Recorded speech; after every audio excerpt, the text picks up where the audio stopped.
My name is Daniel, and I've lived through what I can only describe as a waking nightmare. I've spent countless nights lying awake, replaying the events that led to this moment. What I'm about to share isn't easy to write. It's humiliating, devastating, and beyond anything I could have imagined. But maybe by sharing it, I can find some clarity, or at least help someone else avoid the hell I've been through. I met Ava over a decade ago. She was radiant, the kind of woman who could walk into a room and command everyone's attention without even trying. She was smart, witty, and full of life. When we first started dating, it felt like I had hit the jackpot. She had this magnetic personality, and I was drawn to her like a moth to a flame.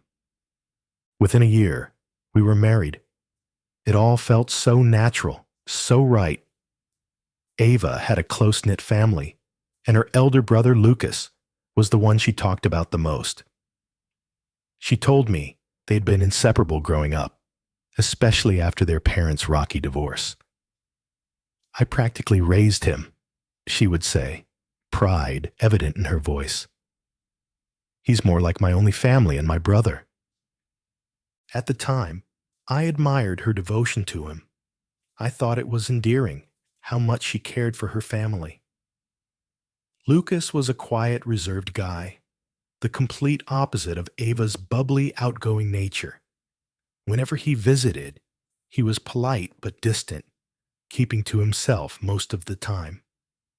I never thought much of it. Ava and I had 2 children, Liam and Ella, and for years, our life felt picture perfect. Or maybe I just wanted to believe it was. Looking back now, I can see the signs I ignored, the subtle things that didn't add up. But hindsight is a cruel thing. It shows you the truth when it's too late to change anything. A few months ago, Ava came to me and said Lucas was going through a tough time. He'd lost his job and needed a place to stay temporarily. It's just until he gets back on his feet, she assured me. He has nowhere else to go. I didn't think twice about it. Lucas was family, and helping him felt like the right thing to do. He moved in the following weekend, bringing with him an air of melancholy that made me pity him. At first, everything seemed fine. Lucas mostly stayed in the guest room, venturing out only for meals or to help with small chores around the house. I appreciated the help and figured he'd move on soon enough. But as the weeks went by, I began to notice subtle changes in Ava's behavior. She seemed unusually attentive to Lucas, going out of her way to make sure he was comfortable. She'd spend hours talking to him, sometimes behind closed doors. When I asked her about it, she brushed me off. He needs someone to talk to, she said. You know how hard it's been for him. One night, I woke up around midnight and found Ava's side of the bed empty. Groggy, I got up to look for her. I found her coming out of Lucas's room, her expression startled when she saw me. Lucas wasn't feeling well, she said quickly. I was just checking on him. Something about the way she said it didn't sit right with me, but I didn't push the issue. Over the next few weeks, similar incidents occurred. Ava would leave our room late at night or spend hours in Lucas's room during the day, always with a convenient excuse. He needed help with his resume, or he wanted advice on his job search. I started to feel like a stranger in my own home. There was a tension in the air that I couldn't explain, a growing distance between Ava and me that I couldn't bridge. She became defensive whenever I brought up Lucas, accusing me of being paranoid or unsupportive. He's my brother, Daniel, she'd snap. Why are you making this into something it's not? But I couldn't shake the feeling that something was deeply wrong. The way they looked at each other, the way she always seemed to prioritize him over me, it was eating away at me. I felt like I was going crazy, imagining things that weren't there. But deep down, I knew. Desperate for answers, I decided to take matters into my own hands. One afternoon, while Ava and Lucas were out, I installed a small, hidden camera in Lucas's room. It felt wrong, invasive, but I needed to know the truth. I told myself it was the only way to put my suspicions to rest. For the first few nights, there was nothing unusual. Lucas would read, watch TV, or sleep.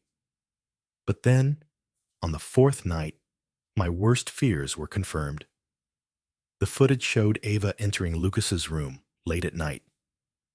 She was wearing her nightgown, her movements cautious and deliberate.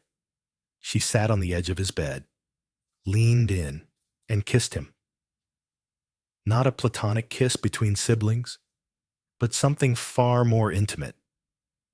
I watched the footage in disbelief, my heart pounding in my chest.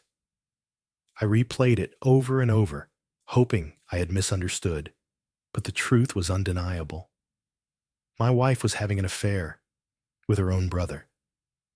The next morning, I confronted Ava. My hands were trembling as I showed her the footage. "What is this?" I demanded, my voice barely above a whisper. "How could you do this?" Her face went pale, but she quickly regained her composure. "You're blowing this out of proportion," she said, her tone defensive. "It's not what it looks like." "Not what it looks like?" I snapped. "You kissed him, Ava. I saw it with my own eyes. Don't lie to me." She denied everything, claiming the footage was taken out of context. "You have no proof," she said, crossing her arms. "You're being ridiculous." Her denial only fueled my anger. I couldn't believe the audacity of her lies, even in the face of undeniable evidence. Feeling cornered, I decided to escalate things. I invited Ava's parents over, along with Lucas, and played the footage for all of them to see. The room erupted into chaos. Ava's mother burst into tears. Her father shouted at Lucas, and Ava sat in stunned silence, unable to meet my eyes. "How could you do this?" her mother cried. "How could you betray your own family?"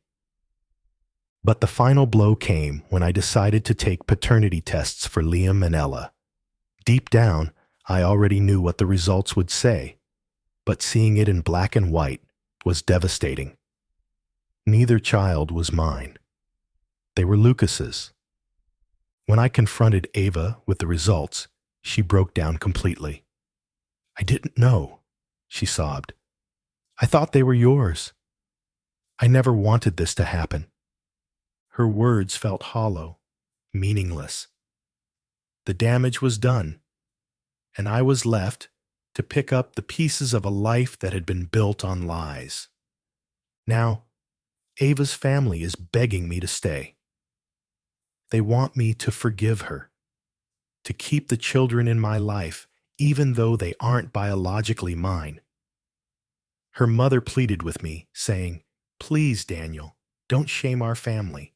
Think of the children." But how can I?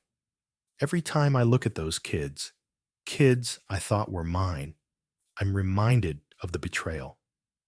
I'm torn between my love for them and the bitterness that consumes me. They're innocent in all of this, but I don't know if I can ever move past what Ava and Lucas have done. So here I am, pouring my heart out to strangers, hoping someone can tell me what to do. Do I walk away and leave everything behind? Or do I stay and try to rebuild what's left? How do you recover from something like this? How do you move forward when your entire life has been a lie? If you were in my shoes, what would you do?